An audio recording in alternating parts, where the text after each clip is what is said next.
अस्सलाम वालेकुम औज़ुबिल्लाहि मिनश शैतानिर रजीम बिस्मिल्लाहिर्रहमानिर्रहीम अल्लाहुम्मा सल्लि अला मुहम्मद व अला आलि मुहम्मद कमा सल्लैता अला इब्राहीम व अला आलि इब्राहीम इन्नका हमीदुम मजीद अल्लाहुम्मा बारिक अला मुहम्मद व अला आलि मुहम्मद कमा बारकता अला इब्राहीम व अला आलि इब्राहीम इन्नका हमीदुम मजीद औज़ुबिल्लाहि मिनश शैतानिर रजीम बिस्मिल्लाहिर्रहमानिर्रहीम। आज हम बात करेंगे मुख्तलिफ सिविलाइजेशंस, मुख्तलिफ ट्रेडिशंस, मुख्तलिफ रिलीजन्स, मुख्तलिफ कल्चर्स में अगर कोई अज़ली बदबख्त होता है तो उसकी बदबख्ती मिटाने के लिए उन मज़ाहिब कल्चर के बुज़ुर्गों हस्तियों ने जो एमाल किए थे वो सारी दुनिया में हर कल्चर में मशहूर हैं। अज़ली बदबख्ती क्या होती है? मिसाल के तौर पे किसी आदमी ने कोई गुनाह किया ही नहीं है लेकिन फिर भी वो तकालीफ में है, तो ये ऐसे होता है कि अगर किसी के बड़े फ़र्ज़ करो कि रिज़्क़ हलाल नहीं खाते, लूट मार की कमाई होती है जैसे पुराने दौर में थे, या जुल्म की मिल्कियत किसी की हड़प की और फिर उससे आगे चल के जिस मज़लूम की वो मिल्कियत होगी वो बद्दुआएं देगा, या जिसकी मिल्कियत उन्होंने गज़ब की है तो वो बद्दुआएं देंगे। ये बद्दुआ आगे चल के नस्ल दर नस्ल चलती है और इसी तरह दूसरे मामलात में इसी तरह दीगर मामलात भी चलते रहते हैं। लोग परेशानियों में मुब्तला होते हैं। तो अब जब वो बद्दुआएं होती हैं तो जब कोई बच्चा पैदा होता है तो उसको जो आबा व अजदाद की तरफ से उनको बद्दुआएं मुंतकिल होती हैं तो वो बारह खाने को देखा जाता है। अगर बारह खाना को आप देखेंगे, 12th हाउस को देखेंगे तो 12 हाउस जो है ये ज़मान बईद है। 12 हाउस में जो सयारे कमज़ोर होते हैं उनके मुताबिक इलाज किया जाता है। लेकिन अब मैं कुछ रवायात, कुछ किस्से कहानियाँ आप लोगों को बताऊंगा ताकि आप लोगों को समझ में आ सके कि ये कैसे है। सबसे पहले हम बात करेंगे हज़रत बाबा फ़रीद मसूद गंजे शकर रहमतुल्लाह अलैहि चिश्ती सिलसिले के सरखेल बुज़ुर्गों में से हैं। आप ही के दो खुलफा हज़रत अली अहमद अलाउद्दीन साबिर पिया और हज़रत ख्वाजा निज़ामुद्दीन औलिया रहमतुल्लाह अलैहि से चिश्तिया साबरिया और चिश्तिया निज़ामिया सिलसिला चला। तो ऐसी अज़ीमुल मर्तबत हस्ती जब तक हज़रत बाबा हज़रत बख्तियार काकी रहमतुल्लाह अलैहि से नहीं मिली थी, उससे पहले मुर्शिद की तलाश में सरगर्दा थे। मुख्तलिफ मकामात का सैर किया, मुख्तलिफ औलिया किराम से मिले। तो आपका जाना हुआ बगदाद शरीफ में, वहाँ पे हज़रत गौस पाक रहमतुल्लाह अलैहि के खलीफा हज़रत शेख उमर शहाबुद्दीन सहरवर्दी रहमतुल्लाह अलैहि, जो कि मुर्शिद करीम हज़रत बहाउद्दीन ज़करिया रहमतुल्लाह अलैहि के, वहाँ पे आप जब वो गए तो ज़ियाफ़त के लिए मुख्तलिफ़ उलमाए किराम, बुज़ुर्ग, आम आदमी, खवास सब मौजूद थे। आप भी वहाँ पे मौजूद थे। ज़ियाफ़त के लिए जब वो हुज़ूर हज़रत शेख शाहबुद्दीन रहमतुल्लाह अलैहि की एक खादमा आई और वो हाथ धुलाने आई थी, तो हज़रत बाबा फरीद शकरगंज रहमतुल्लाह अलैह के जब हाथ धुला रही थी तो आपने जब उसको निगाह की तो आपको पता चला कि ये तो इसकी सादत नहीं है बल्कि ये नहुसत है इसकी, यानी अजली बदबख्ती है इसके ऊपर। तो जिसका नमक खाना पड़ता है, औलिया किराम सब की इस वजह से रोटी नहीं खाते, तो वहाँ पे उनके लिए कुछ अशाई करनी पड़ती हैं, दुआएं मांगनी पड़ती हैं। तो वहाँ पे जब आपने निगाह की तो आपको जब मालूम हुआ तो उस बदबख्ती को धोने के लिए आप हाथ धो रहे थे, वो पानी गिरा रही थी, आप हाथ धो रहे थे और उसकी तरफ देख रहे थे। अब ये उलमा इकराम ने ये वाक़या बयान किया है। अब मैं इसकी थोड़ी सी एक्सप्लेनेशन बता देता हूँ कि उस वक्त आपने कौन सा अमल पढ़ा, कौन सी दुआ थी जो आपने दिल में पढ़ी और निगाह से उसको मिटा रहे थे। बेशक ये समझें कि ये आपको किताबों में चीज़ें नहीं मिलेंगी, लेकिन मैं आपको बताता हूँ उन दिनों में, यानी जब तक आप मुरीद नहीं थे, तो बकसरत आप सूरह इखलास पढ़ा करते थे। सूरह इखलास जिसे कुल वल्लाहु अहद कहा जाता है, ये सूरह कुरान पाक में है और इसके पढ़ने से कुरान का तीसरा हिस्सा का बराबर सवाब मिलता है। अगर कोई 3 मरतबा सूरह इखलास पढ़ ले तो उसको एक कुरान मजीद पढ़ने का सवाब मिलता है। तो बकसरत आप ये सूरत पढ़ा करते थे, उसी के फयूज़ व बरक़ात थे जिसकी वजह से आपके ऊपर कशफ खुला हुआ था, आप देख रहे थे। और नियत इखलास की वजह से आप अपने नज़रों के नूर से उस जो है मिटा रहे थे उस बदबख्ती को और उसको वहाँ पे सआदत लिख दिया। तो ये सूरह इखलास की बरकत थी और बाबा फरीद मसूद गंज शकर रहमतुल्लाह अलैह की बुजुर्गी तकवा इखलास था। इसी तरह अगर दीगर किताबों को आप देखेंगे तो आपको ऐसे वाक़यात मिलेंगे जिनमें एक बंदे के ऊपर फांसी की सज़ा थी। किसी अल्लाह के वली के पास गया, उसने उसको बताया कि या लतीफ़ का जिक्र करें। जब उसने बकसरत या लतीफ़ पढ़ा तो वो जो चीज़ उसके फांसी की थी वो उसको ख्वाब में दिखा के उसको रद्द कर दिया गया। तो ये या लतीफ़ की बरक़ात थी।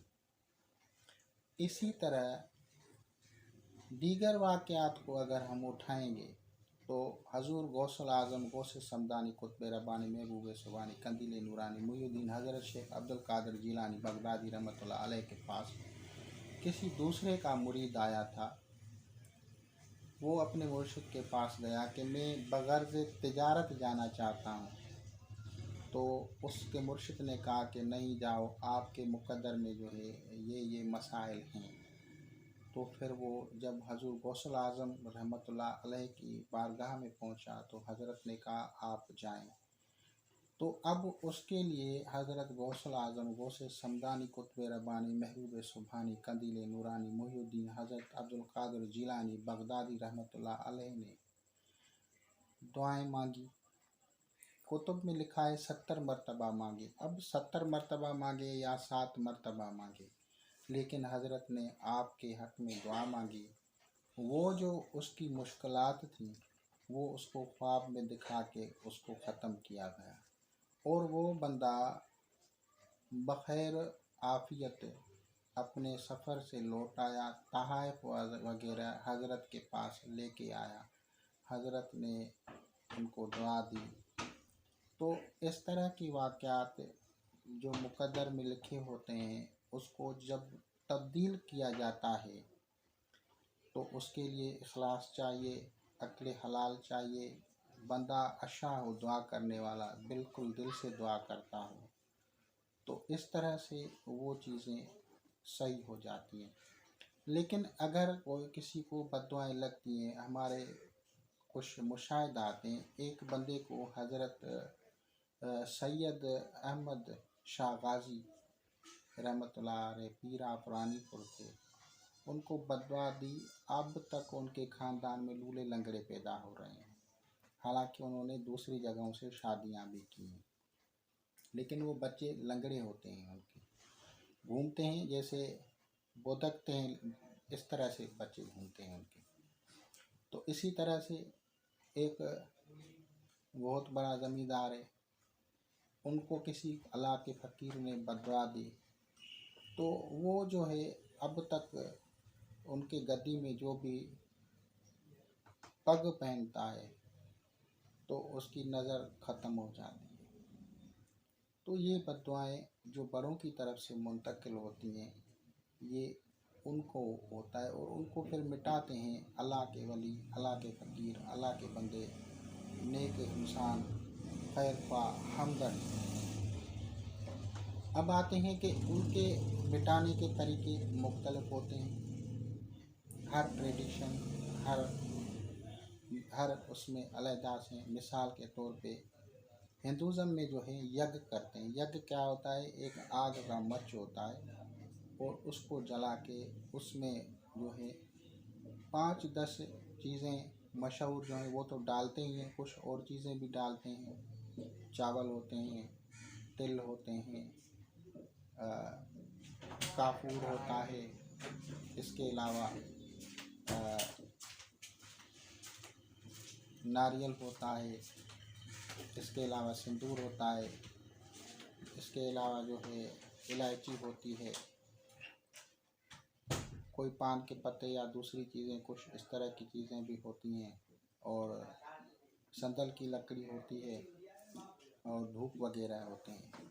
तो इस तरह की चीज़ें जो होती हैं वो आग में जला के उसकी नवूसत को रफ़ा करते हैं, वो करते हैं। और उनके लोग उनको हज़ारों रुपए लेके उनको जब वो बुलाते हैं तो वो आते हैं, उनके पूरे घर में वो यज्ञ करते हैं, यानी वो आग का मच जला के जो उनके नस असरात होते हैं वो जब उसका बखूर या दफना होता है तो उसकी वजह से वो एनवायरनमेंट से जितने भी साइड इफ़ेक्ट्स होते हैं या जो जरासीम होते हैं वो ख़त्म हो जाते हैं। तो इस तरह से मुख्तलिफ मज़ाहिब में होता है। अगर आप कहीं जाएंगे तो वो आग से उसको फेरा देते हैं। तो आग से क्यों देते हैं? क्योंकि वो भी एंटीसेप्टिक होती है। कहीं पे पानी से धोते हैं, कहीं पे किसी और तरीके से धोते हैं। तो ये अर्बा अनासर से तरकीब दी जाती है। अगर इसको इल्म जफ़र या नजूम के ज़रिए किसी की बद्दुआ की काट की जाती है तो अर्बा अनासर में तरकीब दी जाती है और साथ में अल्लाह ताला के अस्मा का विर्द किया जाता है। अब अल्लाह ताला के अस्मा को कैसे विर्द किया जाता है? तो अल्लाह ताला के अस्मा के 7 सयारों के अस्मा मखसूस हैं और उनमें भी 2 तरह के मखसूस अस्मा होते हैं। एक तरीका वो है जिसमें जब सयारे सीधे होते हैं तो 7 सयारों में से एक टेबल के अंदर जो अस्मा होते हैं, जो डायरेक्ट जब सयारे होते हैं उस वक्त पढ़ने से उस सयारे की कुव्वत, पावर, अच्छाई आप में ट्रांसफ़र होती है। और दूसरा जो है, अगर आपके सयारे में पैदाइशी जायके में कमज़ोरी होती है, यानी जिसे अज़ली बदबख्ती कहते हैं, वो होती है, तो फिर वो अस्मा लिए जाते हैं जो कि उस सयारे के शयातीन बदअसरात को रोकते हैं। अब ये 2 तरह की टेबल्स हैं। अल्लाह ताला के नाम हैं, 7 सयारगान बैठे हैं, 7 सयारगान सीधे के लिए अलग से अल्लाह ताला के अस्मा पढ़े जाते हैं और उल्टे के लिए अलग अस्मा पढ़े जाते हैं। फिर जब उन अस्मा को अब आपने अस्मा को भी ढूंढ लिया कि भाई 4 सयारे आपके उल्टे हैं, तो 4 अल्लाह ताला के जो हैं अस्मा उसमें से टेबल्स में से निकाले आपने, और फिर उसके लिए एक मखसूस अलग से जगह पे बैठा जाता है और उसके साथ ही वो बखूरात जो है उसका इंतज़ाम किया जाता है उन सयारों के मुताबिक। अब उसके साथ जो है सातों 4 सयारे अगर उल्टे हैं तो चारों के जो हैं बखूरात के साथ जो हैं उसके जो सदक़ात हैं और दूसरी जो लवाज़मात हैं वो सब उसमें डाली जाती हैं। और फिर अल्लाह ताला का जो है फ़ज़ल होता है, और जब वो बंदा उसकी रियाज़त करता है उस बंदे के लिए, तो वो उसके मुक़द्दर को संवार देती है। उसमें अस्मा मुख्तलिफ भी निकल सकते हैं, उसमें जो है सयारे भी मुख्तलिफ हो सकते हैं, तो उनका वक्त का इस्तिखराज करके जब उसको किया जाता है तो उसका मुक़द्दर जो है बदल जाता है। अब मुक़द्दर कैसे बदलेगा, क्योंकि वो अज़ली बदबख्ती में था, शयातीन उसके ऊपर घेरा कर बैठे थे, यानी सयारों की जो कमज़ोरी थी वो उनको जकड़े हुई थी। अब वो कमज़ोरी थी यानी शयातीन का घेरा था। अब उसके घेरे को तोड़ने के लिए हमें अल्लाह ताला के अस्मा का हिसार चाहिए। अब हमने अल्लाह ताला के अस्मा का हिसार लिया। अल्लाह ताला ने इस वजह से कुरान मजीद में कहा कि मुझे मेरे नामों से पुकारो। एक नाम नहीं बोला था, अल्लाह ताला ने कहा मुझे मेरे नामों से पुकारो, उस नामों से आप दुआ मांगे तो उससे अशाई हो जाती है। अब एक ख़ास बात कि एक ऐसी सूरह मुबारका जब हम पढ़ते हैं, एक बाजमात नमाज पढ़ता है, जब हम सूरह फातिहा को पढ़ते हैं तो सूरह फातिहा में 7 आयात हैं। ये सूरह फातिहा भी रद्दुल नहूसात सयारगान है, और फिर इनकी तराकीब होती हैं। उन तराकीब को इस्तेमाल करके जब उसको पढ़ा जाता है तो वो नहूसात ख़त्म हो जाती हैं और उसका जो मुक़द्दर है वो खुल जाता है, वो बंदिशें टूट जाती हैं, वो नहूसतें, वो अज़ाब, वो तकालीफ सब दफ़ा हो जाती हैं। तो मैंने कहा था कि आपको 2 तरह के अस्माए इलाही मिलेंगे। एक अस्मा जो है सातों सयारों के एक तरीके में मिलेंगे, जैसा कि मुहिउद्दीन इब्न अरबी रहमतुल्लाह अलैह की कुतुब में आपको मिलेगा कि इतवार के दिन शम्स से ताल्लुक़ रखने वाले या हय्यू या क़य्यूम है, और मंगल के दिन से पीर के दिन जो है या रहमान या रहीम है, मंगल के दिन जो है या मालिक या कुद्दूस है, और बुध के दिन जो है वो या अलीउल अज़ीम है, और जुमेरात के दिन जो है या कबीरुल मुताल है, और जुम्मा के दिन या काफ़ी या गनी, और फिर हफ्ता के दिन जो है या फताह या रजा के। तो अब ये अस्मा जो हैं ये पढ़े जाते हैं, उस वक्त पढ़े जाते हैं जब सयारे सीधे हों, तो उसकी जो पावर होती है, सादत की क़ुव्वत, वो हासिल की जाती है रियाज़त के ज़रिए, या उसको बामौक़िल पढ़ के एट अ टाइम उसकी पावर को जज़ब किया जाता है मखसूस औक़ात में। लेकिन अगर अगर कुंडली में नहूसत है यानी कमी है, उसकी बदबख्ती है, तो उसके लिए आपको पहले हिफाजत का निज़ाम चलाना होगा। मिसाल के तौर पे जैसे एक गाड़ी है, गाड़ी के ऊपर जंग लग गया है, तो सबसे पहले आप जंग को उतारेंगे, फिर निखार के लिए रंग करेंगे। ऐसे नहीं है कि आप पहले उसके ऊपर रंग करेंगे। अगर पहले रंग करेंगे तो रंग तो हो जाएगा लेकिन वो निखार नहीं आएगा। तो इसी तरह इन अल्लाह ताला के अस्मा को उन 2 मुख्तलिफ़ तरीक़ों से जो है लिखा जाता है। पहले नहूसतों की काट के लिए वो जो जंग को उतारते हैं, अल्लाह ताला के वो अस्मा जो नेगेटिविटी को दूर करते हैं, हम वो पढ़ते हैं और उसके बाद जो है हम उसके ऊपर वो अस्मा उसकी रियाजत होती है जिन अस्मा से उसको उसके ऊपर पॉलिश हो, निखार आए, शाइनिंग आए। तो ये हो गया एक तरीका। अब मैंने अस्मा का तरीका आप लोगों को बता दिया। अब दूसरा तरीका क्या है कि हमें सदकात जो हम लेंगे तो उन सयारगान के मखसूस सदकात अलहदा से डिफरेंट होते जाएंगे। ये नहीं है कि हर बंदे का एक ही सदका निकले। इसके अलावा तीसरा जो तरीका होता है वो होता है सात या वक्त या ताले वक्त का इस्तखराज, उसका इस्तखराज किया जाता है। और फिर चौथा जो होता है उसके लिए अलहदा से जगह हो, मकाम अलहदा से हो।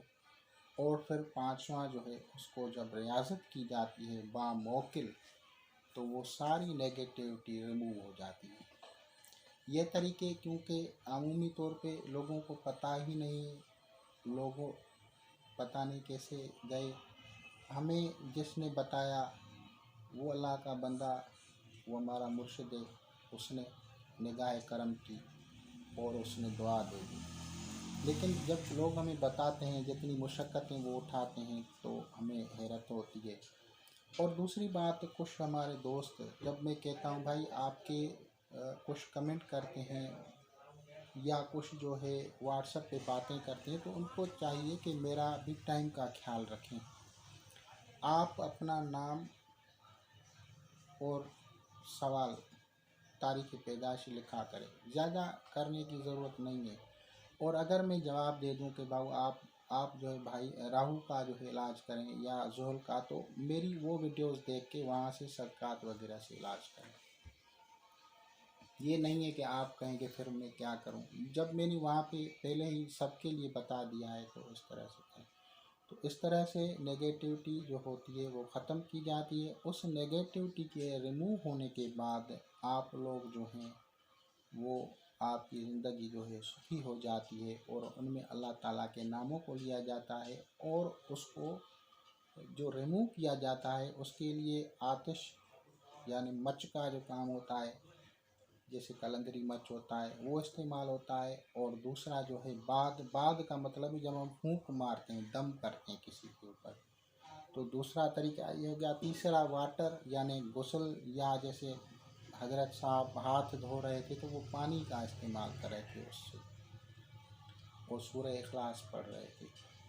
तो इसी तरह से अगर किसी और का होगा तो उसको और तरह से उसकी नेगेटिविटी रिमूव करनी है। किसी की नेगेटिविटी जो है मट्टी से रिमूव होती है, तो अब मट्टी से कैसे रिमूव होगी, तो ये चीज़ आप लोगों को नहीं कोई बताएगा, लेकिन हम आपको बताते हैं कि ये कैसे रिमूव होती है। तो इसके लिए जो है उन मखसूस सयारों की चीज़ों को मट्टी, मुल्तानी जिसे बोलते हैं, जैसे सिंधी में मेट बोलते हैं, मुल्तानी मट्टी को पीस के उसमें मुतल्लिका जो चीज़ें होती हैं वो चीज़ें उसमें डाल के, और उसमें अगर अरक गुलाब है या दूध है या पानी है, जो भी चीज़ है सयारे के मुताबिक निकले, उसमें डाल के उस चीज़ को जब मरीज़ के जिस्म पे मला जाता है तो उससे जो है सयारों की या नहुसत या नेगेटिविटी जो है वो एब्ज़ॉर्ब हो जाती है। और फिर जब आप उस ऑब्ज़र्व्ड नेगेटिविटी को अब धोना चाहते हैं तो फिर जब वो आप गुस्ल करेंगे तो वो सारी नेगेटिविटी वहाँ से रिमूव हो जाएगी। तो अब चारों तरीके मैंने बता दिए। आग, जैसे पाकिस्तान में ये कागान कालाम की तरफ कोई काफिरिस्तान है, मैं तो नहीं गया, प्रोग्राम से ऐसे टीवी पे दिखाते हैं। जब उनको कोई लड़की को माहवारी आती है तो वो बाहर चली जाती है, जब वो घर पे वापस आती है तो उनके घर के बंदे जो होते हैं वो आग से उसको ऐसे घुमाते हैं। तो उसका मतलब क्या है, यानी वो उसके जरासीमों को आग से हटाते हैं। इसी तरह यज्ञ करते हैं, ये भी आग का तरीका है। मच जो होता है ये भी आग का तरीका है। और अगर आप पिलाते हैं, नहलाते हैं तो ये पानी का तरीका है। अगर मट्टी का लेप करते हैं तो ये खाटी तरीका हो गया। और इसी तरह अगर पानी से धोते हैं तो भी ये आबी तरीका हो गया, और अगर दम करते हैं तो ये जो है ये बादी तरीका हो गया। तो चारों तरीकों से नेगेटिविटी, बदबख्ती, नहुसत, अज़ली नहुसत को दफ़ा किया जाता है और मुख्तलिफ सदक़ात वगैरह दिला के। तो इंशाअल्लाह ताला आप लोग इससे इस्तिफ़ादा करेंगे। खुदा हाफ़िज़।